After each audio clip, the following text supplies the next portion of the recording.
vamos a la información cultural. En el Palacio de Cultura se presentó la obra 5 segundos en caída libre, como parte de la temporada teatral helénico en Tlaxcala que realiza la Secretaría de Cultura Federal.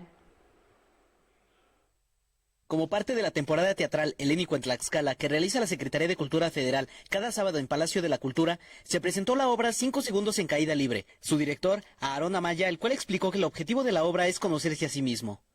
El encontrarse a uno mismo como individuo es fundamental a lo largo de la vida y que primero tenemos que hacerlo con nosotros para posteriormente poder entablar otras relaciones, otro tipo de relación, a lo mejor de amistad, de una relación amorosa con alguna otra persona. La obra aborda a través de la comedia y el suspenso la historia de Román y Gisela, los cuales reafirman su amistad al superar una serie de dificultades, como lo comentaron los actores Itziar Larrieta y Alejandro Carvajal, quienes interpretan a los protagonistas. Uno como amigo tiene estas dificultades y estas grandes bellezas de querer y apreciar a una persona, porque todos podemos llegar a ser especialitos en ciertos detalles y cómo nos cuidamos entre las personas que nos queremos. Se me ha hecho muy grato recordar por qué tengo amigos y por qué los aprecio. Gisela es esta chica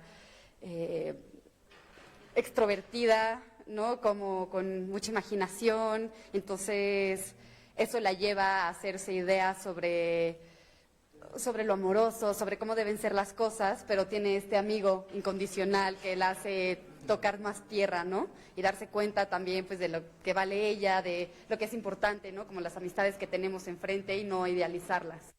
La obra se presenta por segunda ocasión el próximo 18 de junio, en punto de las 16:30 horas en el Palacio de la Cultura. Con información de Ángel Hernández, Ahora Noticias.